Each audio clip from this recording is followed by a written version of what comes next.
to Two Roads Crossing, a podcast production of the Christian Veterinary Mission. Do you wonder how your faith fits together with your profession? Well, join us as we explore how to live well at the intersection of two roads crossing.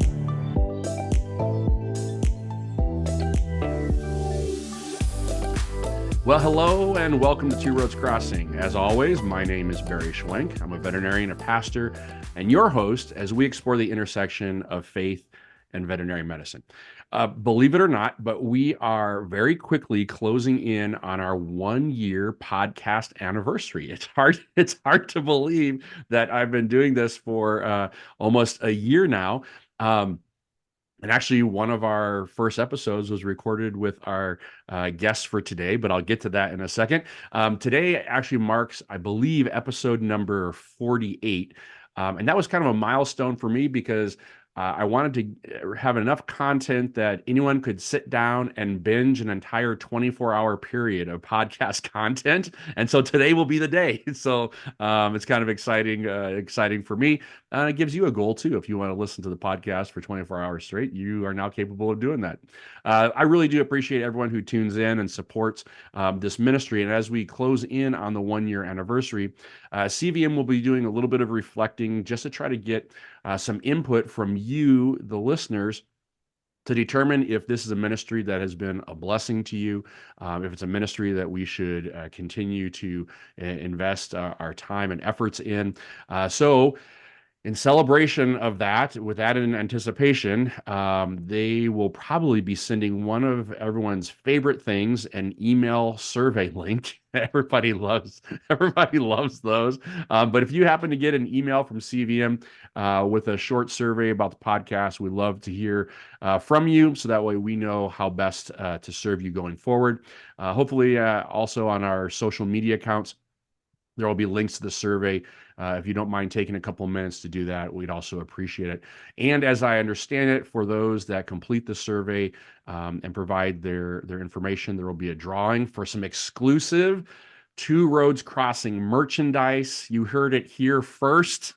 So if you want to be a part of that and have your name drawn live during one of the podcasts, please participate in the survey. With all those announcements out, I feel like I'm at the start of church here, Rob. I got to get all the announcements out of the way before we can jump in.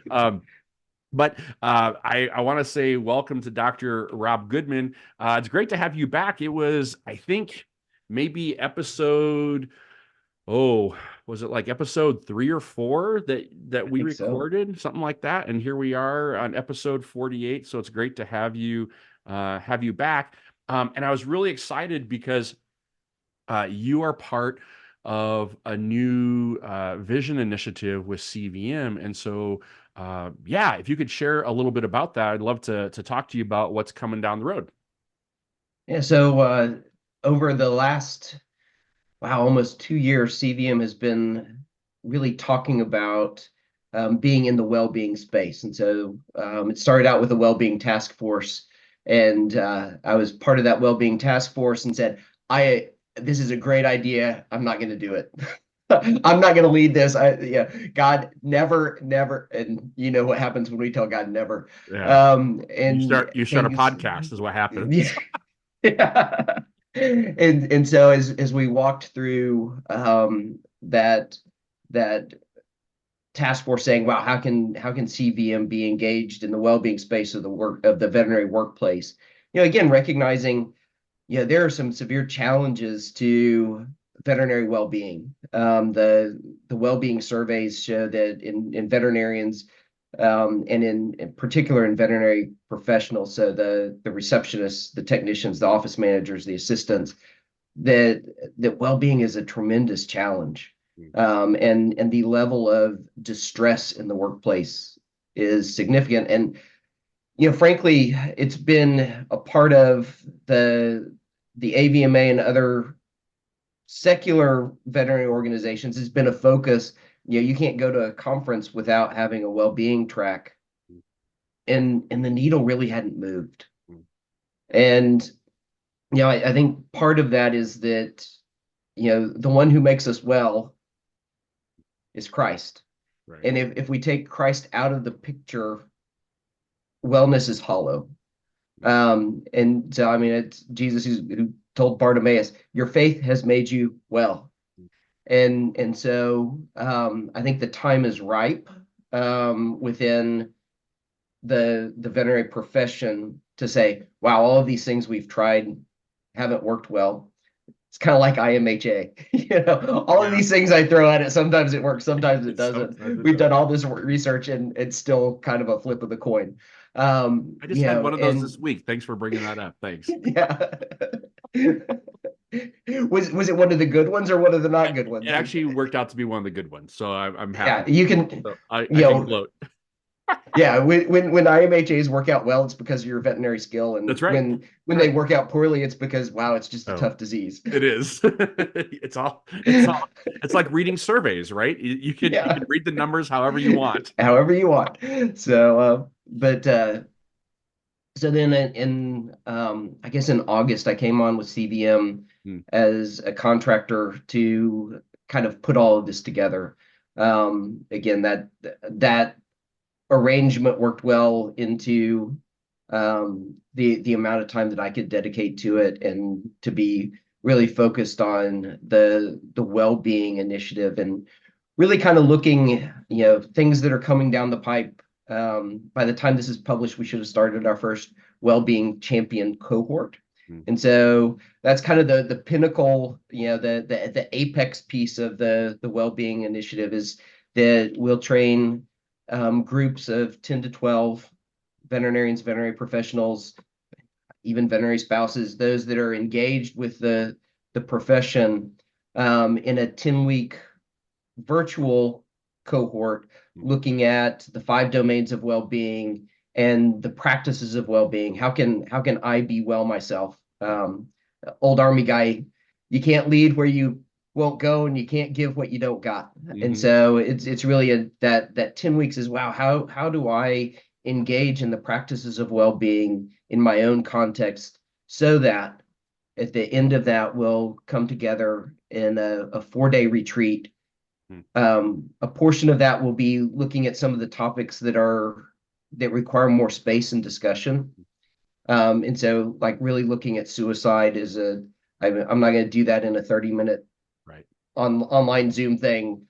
We're gonna engage that over time and give it the space that it needs in person, and with the opportunity to go and be in prayer and then come back together and really listen in that space, and also to look at, wow, how do we take what we've learned over this 10-week period, listen for how God is calling us to take that back into the community that we serve.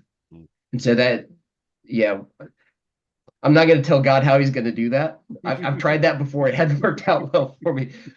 But yeah, hopefully that's people hearing, wow, in my practice I can, in my church I can, in my neighborhood I can, in my house I can. And then that cohort becomes a group of support as we implement those plans for being well-being champions in the communities that we serve. Yeah, with God, you just have to buckle the seatbelt and just go for the ride. That's about Yeah. all it is. Well, and I was really excited to hear as this has started to gain a little bit more traction at CVM. It reflects even part of what we explore on the podcast with Two Roads Crossing, the idea of, Mhm. like you mentioned, at the heart of well-being is the great physician, and if he's not involved, you're going to have some struggles, and so that crossing of our profession, our vocation, and also our faith, putting all of those things together to be not just to be healthy ourselves, but also to be able to assist others to come to a place of better well-being. And I'll mention this here. So CVM's established an email account, wellbeing@cvm.org. And so as you're listening to this podcast, if you're interested, one, in some of the well-being initiatives, you like to reach out to Dr. Rob. If you would like to, even if you just need somebody to talk to be honest, if you're not really sure where to reach out, you can reach out to wellbeing@cvm.org. And Dr. Rob will be there to answer back. And certainly, if you're interested in some of these initiatives as they start taking shape and taking form and getting rolling. If you want more information, you can also write to that same email address, and Dr. Rob will fill you in. So you mentioned, and I was being a part of this process for a long time. But then also you mentioned being an Army veterinarian. I don't think the last time that we talked, we really got to hear much about your background and how you got connected to all of these things. So what was as a veterinarian, as a pastor, as a Christian, where does Rob begin? How does that journey start for you? The combination of faith and vocation. Where is that the starting point? So, I mean, interestingly, the starting point of the intersection of those two roads is actually at CVM. Oh, Um, and So backstory wise, the eternal question, well, why did you want to be a veterinarian? that's right. Um, yeah, I remember vividly when when I knew that I wanted to be a veterinarian, and I was about 12 years old, and the dog that had been there all of my life ended up with idiopathic vestibular syndrome. And so we take her to the vet, and the vet says, yeah, this happens and we don't know why. Mm, And I said, well, I want to be a veterinarian, so I know why on these mm. things. Fast forward 20 years and I'm in my residency, and I said, oh, there are things that we still don't know why. Okay, we just have a better word for it. We call it idiopathic. That's right. Um, it just happens. Yep. But so went through that, probably heard the nudges of a calling to ministry in my late high school years. Was teaching the youth Sunday school program, did the youth Sunday sermon thing, and Mm, um, but I looking back, I wasn't ready, mm, and I needed to do other things first before I could be a good pastor. mm, So then went to A&M, Texas A&M, and there are these choices that you have to make as my kids say, once you start adulting. And so the first choice going to Texas A&M was, are you in the Corps of Cadets or not? And I said, oh, why not? I'd rather try it and say no than to look back and regret it. mm, And then at the end of your sophomore year, you have to decide, am I going to take an Army contract or not? mm. Um, and if you don't, then you have to actually pay a uniform rental fee. And I was cheap enough, and I kind of liked the Army stuff. I said, I can take a contract. I'll be in the reserves. I'll drive tanks on the weekends and have my mixed animal practice in North Texas as my real job. Not even knowing that there was a veterinary corps. I get into vet school, and spent my fourth year of college, so my fourth year in the Corps of Cadets in vet school, and recognized that one, it would be really hard to be in the reserves Mm, and be in vet school. mm, And two, that there was an Army Veterinary Corps, and they had an educational delay program that I could delay my contract until mm. I graduated. And I'd always been a little bit educationally delayed, I guess, and so it kind of fit with me. And so I go into the Army. I'm like, I can do anything for 3 years. Mm, 3 years, if it's not fun, then I'll go have my mixed animal practice in North Texas. mm, Um, and I loved it. mm, I loved the variety. There were some challenges with not being in clinical medicine. The first job that I had didn't have a clinical aspect to it, and I had great bosses, great mentors, and they said, "Wow, let's get you some clinical experience. mm. We'll send you to the dog center in San Antonio, and you can get clinical experience." Okay, this is really good. Had the jobs that I liked. We fast forward about 8 years in, and I still remember, and faith wise, up to this point, God had my Sundays if I wasn't too busy. But otherwise, we were pretty good. I got the week taken care of. I'll let you know if I need anything when I see you on Sunday. And So I still remember driving to work one day. I was living in Germany.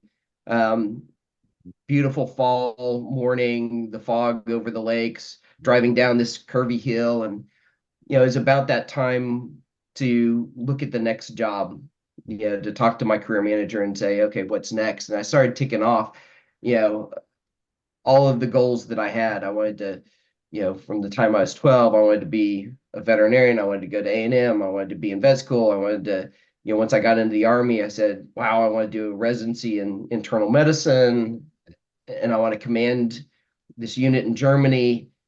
And I'd done all of those things, and there was nothing left. Hmm. And it was the emptiest feeling that I've ever had. All of this stuff that I've poured into, and I've accomplished everything that I set out to, and it's absolutely empty.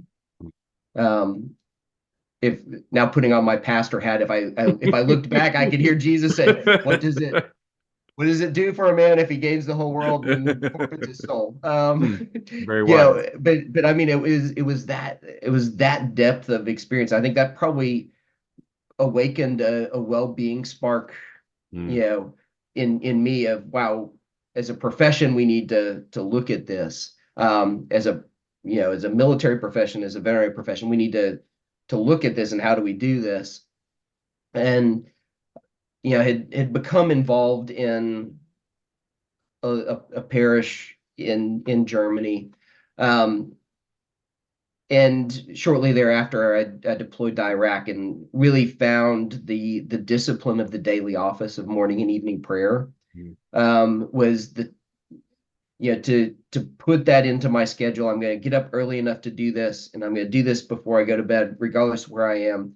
I had an old battered Bible that I put in my backpack everywhere when I traveled. And it was that discipline of morning and evening prayer that kept me grounded during that time.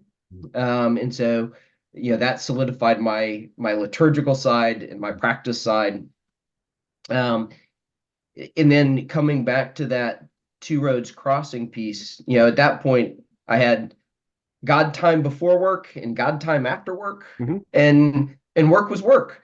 It was Regardless of what godless I was work. Is that what you're saying? It was godless work. I, I well, Mm. yeah, there was one time early in my career when one of my soldiers, I said, all right, we gotta get done, because I'm meeting my wife to go to a church event. And one of my soldiers looked up to me and says, sir, you go to church? Okay, that's a wake up call. Yeah, yeah. When your faith is so shallow that it's not reflected in your life. That was a wake up call to me. Mm. But I was in Denver, for the ACVIM forum, and a friend of mine who's an equine internist and Army veterinarian, now retired as well. We were walking through, and she said, "Hey, I've heard about this group, and I don't know anything about it, but you want to go and see what they're about?" And as always with the nonprofits at veterinary conventions, way back in this corner around the bend is the CVM booth, and I met Wendell Cantrell there, Yes. and He's an army guy yeah, too. yeah, and my my wife's maiden name, well, her stepfather's name. So her my in-laws' last name was Cantrell, put it that way. And he lived on a street that I drove by every weekend of my childhood to go visit my grandparents. And so I mean, my spiritual director always says God knows the connections. That's right. And the instant connections there.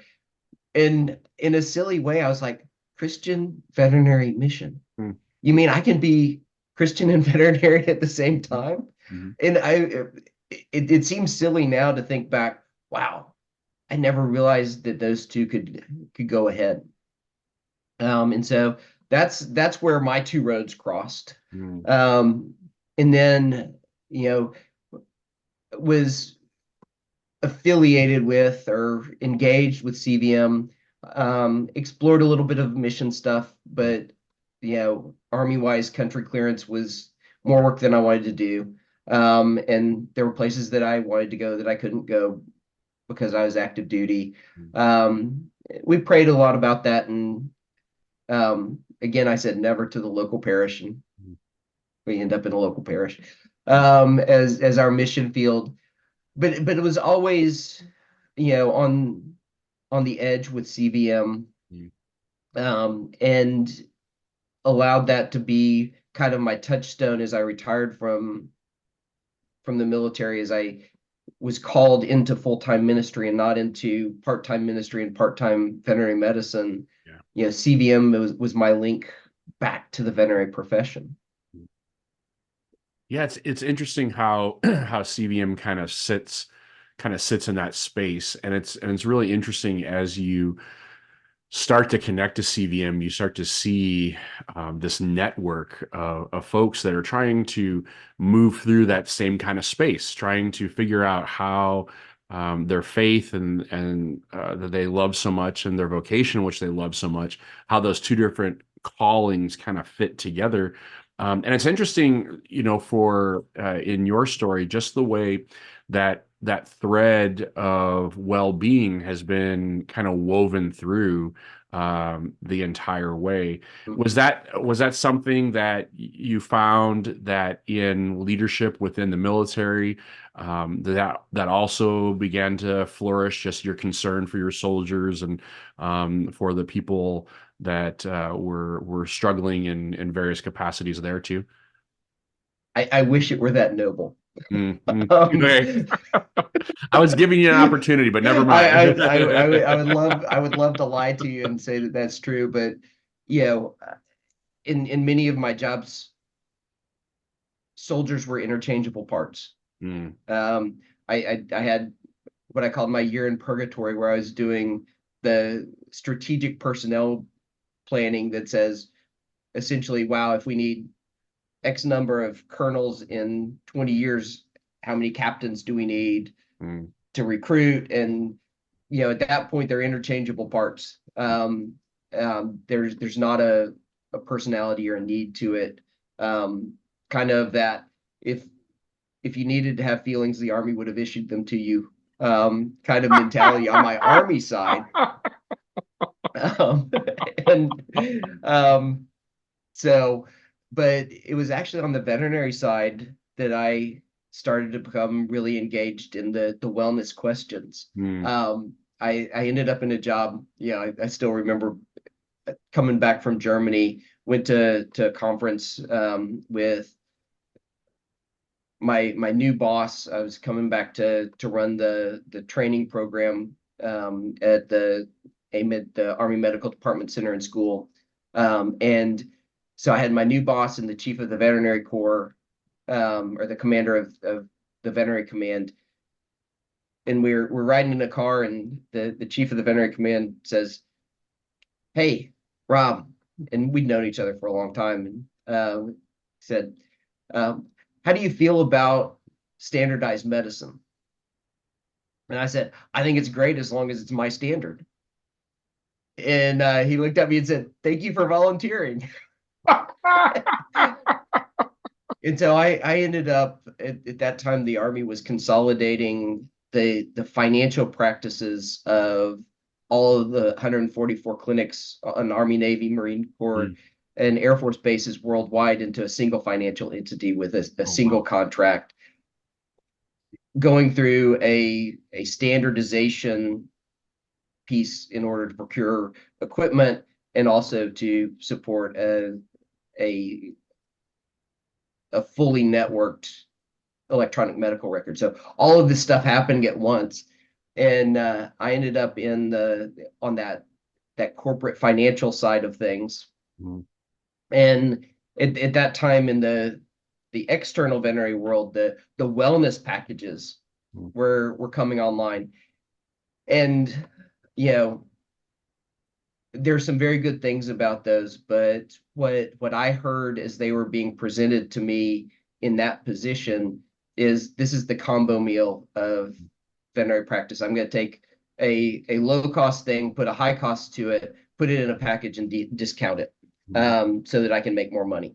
Right. And money wasn't the objective of this global practice. In fact, we were kind of forbidden from doing things from a not kind of we were legally excluded from having a practice or a profit incentive.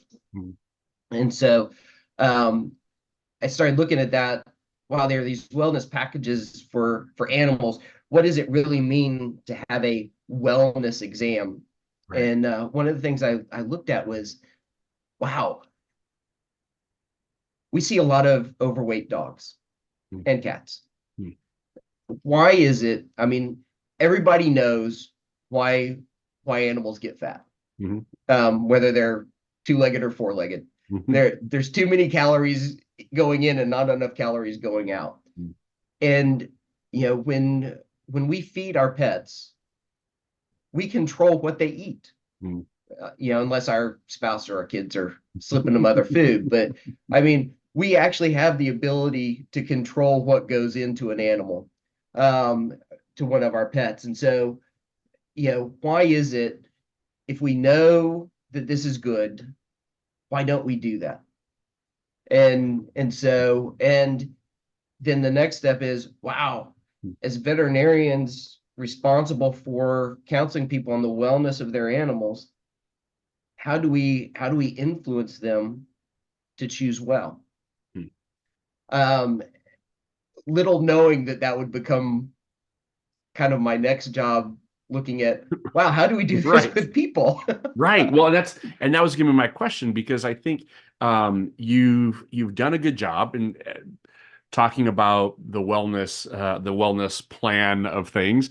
You've done a good job in helping CVM identify these primary areas of concern. And so what does that look like, for CVM moving forward, as you begin talking and teaching people that are connected to CVM about wellness? How does that menu of items kind of come to play? So I'm the old internist in me. I like to have the description of the pathophysiology and all of that background stuff, but to distill that down, I look at two models, and one says, wow, in this holistic well-being side, we have some domains that we can think about. They all interact, they're all interconnected, but we can focus on the physical, the emotional, the spiritual, the vocational, and the relational domains of well-being, and the practices that are associated with each of those. As I started getting into that model on the human health side, there are all kinds of things out there, and kind of at the same time that I was, in this new job looking at human flourishing. And I got that job because I told my career manager, I'll go anywhere that you want as long as it's in San Antonio. And so I ended up in a non-veterinary job in San Antonio. And it's one of those God knows the connections things. At the same time I was exploring my call to ministry, I'd become a vocational deacon. What does this look like ministry wise? With that job, I'd been engaged in some coaching training, and that was kind of the first time I said, wow, this is really good stuff. If it's really good stuff and it really works, why don't we have it in the church? And I kind of said, wow, if it were going to be in the church, I wouldn't call it coaching. I'd probably call it something like spiritual direction. I Googled spiritual direction, and wow, there is something like that in the church. And so I was in a spiritual direction training program doing this. And, as I started to look at, some of the neuroscience piece of things, and, people say the neuroscientific, the changes in your brain associated with prayer, which is really kind of cool. And so I started looking at the kind of the new science on human flourishing. And at the same time, I was looking at spiritual direction and the traditions of the church, doing some Bible studies kind of as ministry preparation. And I'm like, wow, these things that work, if it truly works because we're people, it's going to be grounded in scripture. Mhm. It's going to be honed by Christian tradition. It's going to be supported by science. Yep. And what's often missing is the integration of those three things. Mhm. Wow, where is it in scripture? Where is it in tradition? And where is that in the modern movement of neuroscience and neuropsychology? Mhm. And so a lot of what I, kind of my geeky side of things is, wow, seeing where those connections are, and then really looking at, wow, what are the practices that we can do Mhm. in order to be well together? Yeah. And so within CVM will be, again, the cohort program, some resources on some platform. Still really kind of looking at, wow, what those resources look like. What does it look like to engage the wider profession? Is the best way to do that trying to speak at conferences, being at the CVM booth at conferences, or in another media. And so again, if anyone has ideas on how we might be helpful in that space, wellbeing at cvm.org is a great way to be able to for anyone to help shape this initiative. Yeah, and I'll say that again at at wellbeing at cvm.org. Feel free to reach out. One, if you are struggling in this area of well-being, certainly reach out to Dr. Rob. And if you have any insights, suggestions, want more information about the new initiative and well-being programs coming through CVM, you can also email at wellbeing@cvm.org. I really appreciate you taking the time, and I look forward. We've already discussed, we've talked about how there are these different domains of wellness, and you and I have already talked about some future podcasts where we will take time to just focus in on one of those domains and just talk a little bit more about it. Certainly not in its entirety, because we're talking about 30 minutes worth of time, but we'll at least broach the subject and hopefully be able to help some folks move through those spaces to gain a little bit of better understanding of how they can be in the act of balancing. And most of all, I mean, this is the goal for CVM. This is the goal for Dr. Rob, for myself, is to help you as you are listening to this to learn how to live well at the intersection of two roads crossing.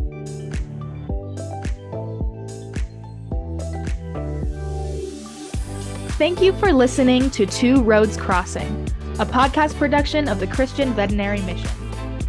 If you are blessed by this content, like and subscribe so that you are alerted when new content is released. If you would like more information about CVM, or if you have questions, comments, or topical suggestions, you can find us online at www.cvm.org. Or you can contact us by emailing podcast@cvm.org. God has a plan for the nations, and that plan includes you. We pray that CVM has encouraged you to live out your calling with confidence and competence. So, until next time, may the voice of the shepherd ring loud and clear as you follow him in faith to the intersection of two roads crossing.